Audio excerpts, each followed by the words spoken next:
اور صحیح طرح اس کو پڑھنے کی کوشش کیجیے۔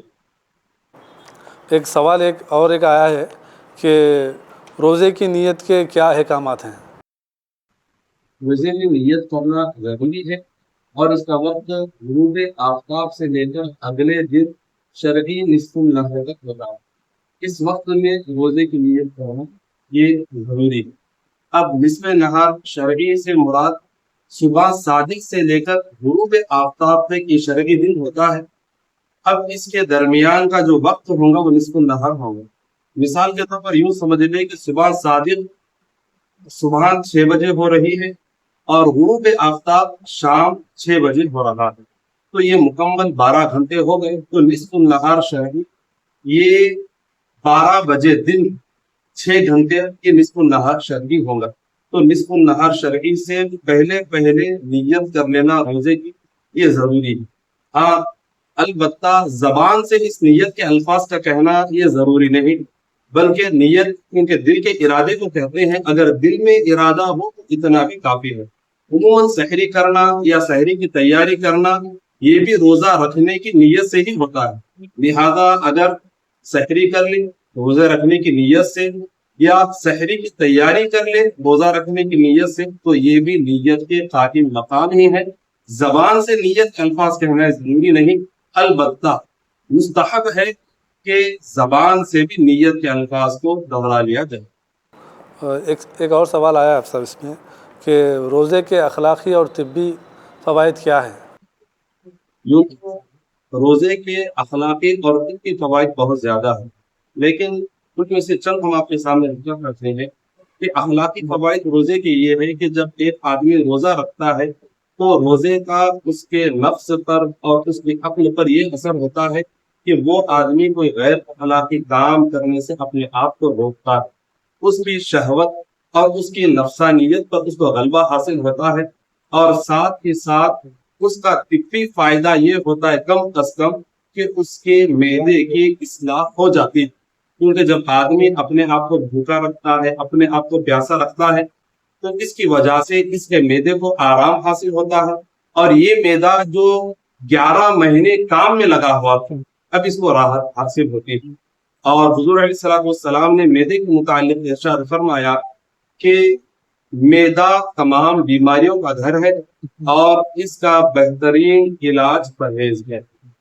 تو لہذا اگر کوئی آدمی اپنے آپ کو کھانے پینے سے روکتا ہے تو گویا کہ اس کا پرہیز خود بخود اس کا پرہیز ہو رہا ہے، جس کی وجہ سے اس کی معدے کی اصلاح ہو جاتی ہے اور اس کو کئی بیماریوں سے نجات بھی حاصل ہو سکتی ہے۔ ایک اور سوال ہے کہ روزے کے فرائض کیا ہے؟ اب اگلا سوال جو آپ نے پوچھا روزے کے فرائض، روزے کے فرائض 3 ہیں۔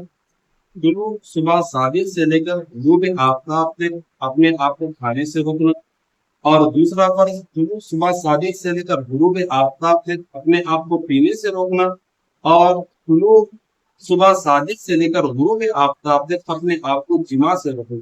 یہ 3 روزے کے فرائض۔ صاحب اگلا سوال یہ ہے کہ کیا سحری کرنا فرض ہے؟ کہ کیا سحری کرنا فرض ہے؟ دیکھیے سحری کا جو شرعی حکم ہے یہ سحری کرنا فرض تو نہیں ہے، لیکن یہ کہ سحری کرنا برکت ہے۔ نبی پاک صلی اللہ علیہ وسلم کی ایک حدیث مبارکہ مفہوم ہے کہ سحری ہمارے اور اہل کتاب کے درمیان فرق ہے، تو لہٰذا سحری کر لینا چاہیے۔ اور اگر کوئی بندہ سحری نہ کیا، کوئی بن سحری کا روزہ رہ رہا ہے، تب بھی اس کا روزہ ہو جائے گا، مگر بہتر یہ ہے کہ وہ سحری کر لے۔ اور صاحب اگلا سوال یہ ہے کہ اگر کوئی شخص سحری کے لیے نہ اٹھے تو وہ شخص نیت کب تک کر سکتا ہے روزے کی؟ اب اگر ایک سوال یہ کیا گیا کہ اگر کوئی بندہ سحری میں نہیں اٹھا، اسی طریقے سے آنکھ لگ گئی، فجر میں بھی بیدار نہیں ہوا، اگرچہ کہ فجر میں بیدار نہ ہونا یہ گناہ کبیرہ ہے، فجر کی نماز ادا نہ کرنا، لیکن اگر نیند لگ گئی، فجر کے بعد اٹھ گیا، 9-10 بجے اٹھ گیا یا اس سے زائد اور آگے بھی اٹھ گیا، 11 بجے 11:30 بجے تک اٹھ گیا، تو کیا ایسا بندہ اب روزے کی نیت کر سکتا ہے؟ تو دیکھیے اس سلسلے میں جو پہلے روزے کی جو نیت ہے اس کا آپ مفہوم اگر سمجھ جائیں گے تو انشاءاللہ یہ مسئلہ سمجھنے میں آسانی ہوگی۔ روزے کی جو نیت ہے اس میں 3 چیزیں ہیں۔ یہ جواب تھوڑا سا آپ کو تفصیل سے سماعت کرنا ہوگا۔ رمضان کے ادائی روزے، نظر معین کے روزے اور نفل روزے، یہ 3 قسم کے روزے، رمضان کے ادائی روزے، نظر معین۔ نظر معین کس کو کہتے ہیں کہ اگر آپ اللہ کی بارگاہ میں منت مان لیے کہ اے اللہ میرا فلاں کام ہو گیا، فلاں تاریخ میں یا فلاں دن میں روزہ رکھوں گا، یہ نظر معین ہو گیا۔ اگر آپ دن یا تاریخ کی تخصیص نہیں کرتے ہیں تو نظر غیر معین ہے۔ اسی طریقے سے نفل روزے، تو یہ 3 قسم کے روزے، رمضان کے ادائی روزے، نظر معین کے روزے اور نفل روزے، ان 3 روزوں کے لیے نیت کا جو وقت ہے غروب آفتاب کے بعد سے لے کر نصف نہار شرعی تک ہے، نصف نہار شرعی تک ہے۔ اب یہ نصف نہار شرعی کیا ہوتا ہے؟ سب سے پہلے یہ تینوں الفاظ کو آپ سمجھ جائیے۔ نصف کہتے ہیں آدھے کو، نہار کہتے ہیں دن کو، شرعی کہتے ہیں شرعی طور پر جو چیز بیان ہوئی ہے اس کو کہا جاتا ہے۔ تو شرعی دن جو ہوتا ہے یہ طلوع صبح صادق سے لے کر غروب آفتاب تک ہوتا ہے۔ شرعی دن جو ہوتا ہے یہ طلوع صبح صادق سے غروب آفتاب تک ہوتا ہے۔ اب میں یعنی آپ کو سمجھنے کے لیے جیسے انشاءاللہ ہو سکا تو 1 مارچ کو ہمارا روزے کا آغاز ہونے والا یہ امکان ہے، تو اس کے حساب سے میں آپ کے سامنے یہ چیز بیان کر رہا ہوں کہ اگر 1 مارچ کو ہمارا روزہ ہو رہا ہے، یوں سمجھ لیجئے کہ طلوع صبح صادق کب ہو رہا ہے؟ 5:38 پر ہو رہا ہے، اور غروب آفتاب کب ہو رہا ہے؟ شام میں 6:30 پر ہو رہا ہے۔ اس طور پر آپ اگر دیکھیں گے تو یہ پورا جو دن بنے گا، جو نہار شرعی جس کو کہا جاتا ہے، نہار شرعی، یہ طلوع صبح صادق سے لے کر غروب آفتاب تک یہ پورا جو دن بنے گا یہ 12 گھنٹے 52 منٹ کا دن بنے گا، 12 گھنٹے 52 منٹ کا دن بنے گا۔ اس طریقے سے اگر آپ آدھا کر لیں گے تو 6 گھنٹے 26 منٹ ہو جائیں گے، 6 گھنٹے 26 منٹ ہو جائیں گے۔ جب آپ یہ 6 گھنٹے 26 منٹ کو 5:38 میں آپ اگر ملا لیں گے تو تقریباً 12:04 ہو جائیں گے۔ تو بہرحال اتنی باریکی سے اگر کوئی حساب نہ بھی کرے تو موٹ انداز میں آپ کے سامنے آسان انداز میں یہ بیان کر دوں کہ اس سال جو یعنی ٹائمنگ کا جو چارٹ ہے اس کو جب ہم دیکھے ہیں تو اس کے حساب سے میں آپ کے سامنے ایک آسانی سے یہ چیز بیان کر دیتا ہوں کہ پہلے روزے سے لے کر آخری روزے تک بھی اگر کوئی 11:30 زیادہ سے زیادہ 11:45 سے پہلے اگر کوئی بندہ سحری میں نہیں اٹھا، فجر میں بھی نہیں اٹھا اور 11:30 11:45 بجے سے پہلے اگر وہ روزے کی نیت کر رہا ہے، بشرطے کہ اس وقت تک نہ کچھ کھایا ہو نہ کچھ پیا ہو اور نہ ہی ازدواجی تعلق قائم کیا ہو، ایسی صورت میں اگر وہ نیت کر لے رہا ہے تو اس کی نیت ویلڈ ہے، شریعت اس کو ایکسپٹ کرتی ہے۔ اب یہاں سے وہ روزہ رہ سکتا ہے اور وہ پھر یعنی انشاءاللہ روزہ دار رہے گا۔ تو اس طریقے سے آپ کو امید ہے کہ بات سمجھ میں آ گئی ہوگی۔ اگر کوئی بندہ سحری میں نہ اٹھا اور اگر دیر سے اٹھ گیا تو کب تک کرنا چاہیے؟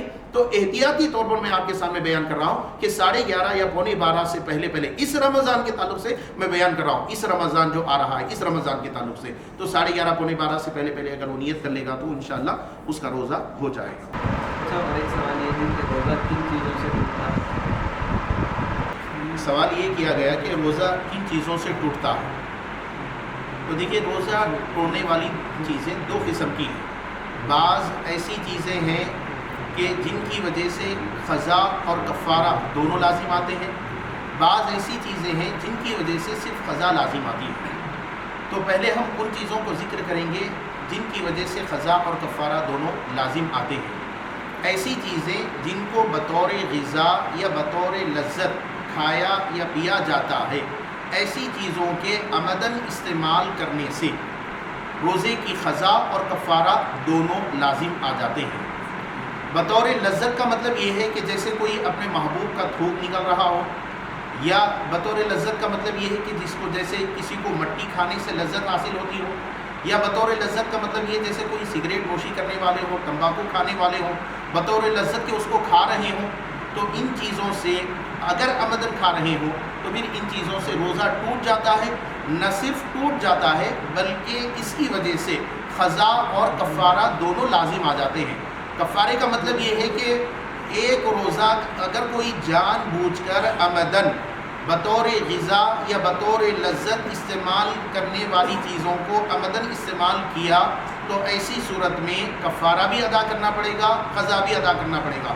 قضا یہ ہے کہ ایک روزے کے بدلے میں ایک روزے کی قضا ہے، اور کفارہ یہ ہے کہ جان بوجھ کر جس روزے کو توڑا ہو اس روزے کے بدلے میں پے در پے 60 روزے مسلسل رکھے، اور اگر ان میں بیچ میں ایک روزہ بھی اگر ترک کر دیا تو پھر گنتی نئے سے شروع ہوگی، تو لہٰذا جان بوجھ کر روزہ توڑنے پر یہ 60 روزے پے در پے کفارہ لازم آئے گا۔ اب رمضان میں اگر کوئی ایک روزہ توڑا ہو یا 2 روزے توڑا ہو، بہرحال ایک یا دو سے زائد کتنے بھی روزے توڑا ہو، قضا تو ہر روزے کی الگ الگ ہے، لیکن کفارہ سب روزوں کا ایک ہی ہو سکتا ہے۔ اگر کوئی 60 روزے اگر نہیں رکھ سکتا تو پھر ایسی صورت میں 60 مسکینوں کو 2 وقت کا کھانا پیٹ بھر کر کے کھلائے۔ اب رہی وہ چیزیں جن کی وجہ سے صرف قضا لازم آتی ہے، کہ بعض اوقات ایسا ہوتا ہے کہ کوئی بندہ بھول کر کھا لیا ہو، اور بھول کر کھا لینے کے بعد یہ سمجھا کہ میرا روزہ ٹوٹ گیا، یہ سمجھ کر مزید اور کھا لیا، مزید اور 2 نیوالے لے لیا، مزید اور کوئی پانی پی لیا، تو اس صورت میں جب تک بھول تھی تب تک روزہ نہیں ٹوٹا تھا، جیسے ہی یاد آ گیا کہ میں روزہ ہوں تو اب وہ بھول کو مانا نہ جائے گا، بھول پہلے تھی، اب جو یاد آنے کے بعد اگر استعمال کیا ہے تو ایسی صورت میں روزہ ٹوٹے گا، لیکن اس روزے کی وجہ سے صرف قضا لازم آئے گی۔ اسی طریقے سے کوئی بندہ وضو کرنے کے لیے بیٹھا ہے، کلی کر رہا ہے، غلطی سے پانی، روزہ یاد ہے، غلطی سے پانی حلق کے نیچے اتر گیا تو ایسی صورت میں بھی روزہ ٹوٹے گا۔ اسی طریقے سے کوئی عمدن یعنی اکراہن زبردستی کر کے کوئی کھلا دیا یا کوئی پلا دیا تو ایسی صورت میں بھی روزہ ٹوٹے گا، لیکن ان چیزوں کی وجہ سے روزے کی صرف قضا لازم آئے گی، کفارہ لازم نہیں آئے گا۔ اور صاحب اگلا سوال یہ ہے کہ کیا نابالغ پر بھی روزہ فرض ہے؟ ایک سوال یہ کیا گیا کہ کیا نابالغ پر روزہ فرض ہے؟ دیکھیے شرعی طور پر جو مکلف ہوتے ہیں بالغ ہونے کے بعد ہی مکلف ہوتے ہیں۔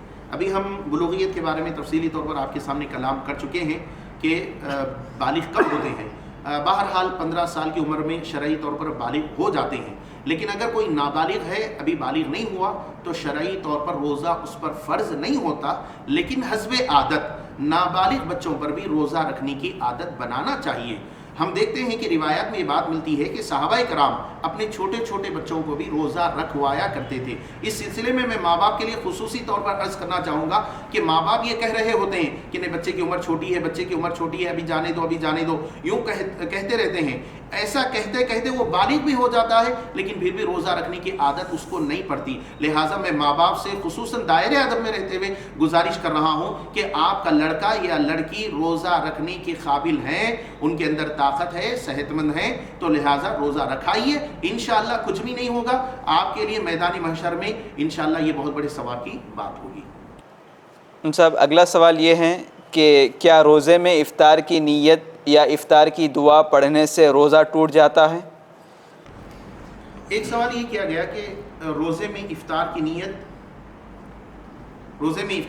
کرنے یا افطار کی دعا پڑھ لینے سے روزہ ٹوٹ جائے گا۔ دیکھیے جب تک کوئی چیز نہ کھائیں، کوئی چیز نہ پئیں، یا کوئی یعنی جان بوجھ کر یا کسی وجہ سے ازدواجی تعلق قائم نہ کریں، اس وقت تک روزہ نہیں ٹوٹے گا۔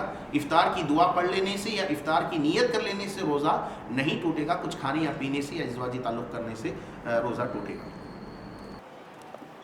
اور اگلا سوال یہ ہے ہم سب کہ کیا روزہ نہ رکھ کر فدیہ دیا جا سکتا ہے؟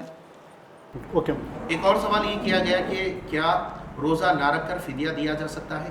دیکھیے جب تک صحت مند ہو روزہ رکھنا ہی ضروری ہے، فدیہ دینے سے آپ کا یہ روزہ یعنی فدیہ ادا نہیں ہوتا، اس لیے کہ صحت مند آدمیوں کے لیے روزہ رکھنا ہی ضروری ہے۔ اگر کسی وجہ سے رمضان میں بیمار ہیں یا مسافر ہیں تو بعد میں قضا کرنا ضروری ہے۔ ہاں کوئی شیخ فانی ہو، شیخ فانی کا مطلب مرنے کے قریب ہو چکا ہے، اب اس کی صحت بننے والی ہی نہیں ہے، ڈاکٹرز بھی کہہ دیے کہ اب بس یہ مرنے ہی والا ہے، تو ایسے آدمی کے لیے جب صحت نہیں بن سک رہی ہے تو ایسے آدمی کے لیے روزے کا فدیہ دیا جا سکتا ہے۔ اور فدیہ کیا ہے؟ یہ ایک صدقہ فطر کی مقدار، ایک روزے کے بدلے میں یہ فدیہ دینا ہوگا، یا نہیں تو ایک مسکین کو 2 وقت کا پیٹ بھر کر کے کھانا کھلانا ہوگا۔ یہ آپ ایک ساتھ بھی دے سکتے ہیں یا روزانہ الگ الگ مسکین کو بھی کھلا سکتے ہیں۔ حافظ صاحب ایک اور سوال آیا ہے، کیا روزے کی حالت میں ٹوتھ پیسٹ کر سکتے ہیں؟ ٹوتھ پیسٹ کر سکتے ہیں یا ٹوتھ پیسٹ کا استعمال کر سکتے ہیں کیا؟ جی آپ نے بہت ہی ایک اہم سوال پوچھا ہے، اور عموماً ایسا ہوتا بھی ہے کہ بس اوقات روزے میں سحری کرنے کے بعد لوگ نماز پڑھنے کے بعد آرام کرنے کی غرض سے سو جاتے ہیں، اور اٹھنے کے بعد جب کوئی ضرورت محسوس کرے تو برش بھی کرتے ہیں. تو ٹوتھ پیسٹ حالت روزے میں استعمال کرنا یہ مناسب نہیں، اور اس میں جو شخص حالت روزہ میں ٹوتھ پیسٹ استعمال کرے تو اس کو روزہ ٹوٹنے کا ہی حکم دیا جائے گا. اس کی وجہ یہ ہے کہ بسا اوقات ٹوتھ پیسٹ کے استعمال میں بعض باریک سے اجزاء غیر محسوس طریقے سے حلق میں اتر جاتے ہیں، جس کی وجہ سے روزہ دار کا روزہ جاتا رہتا ہے. تو لہذا مناسب اور محتاط حکم یہی ہے کہ ٹوتھ پیسٹ کا استعمال نہ کیا جائے، اور استعمال کیا جائے تو احتیاطاً اس پر روزہ ٹوٹنے کا ہی حکم دیا جاتا ہے. صاحب ایک اہم سوال ایک اور آیا ہے کہ حالت روزہ میں انجیکشن وغیرہ لے سکتے ہیں کیا؟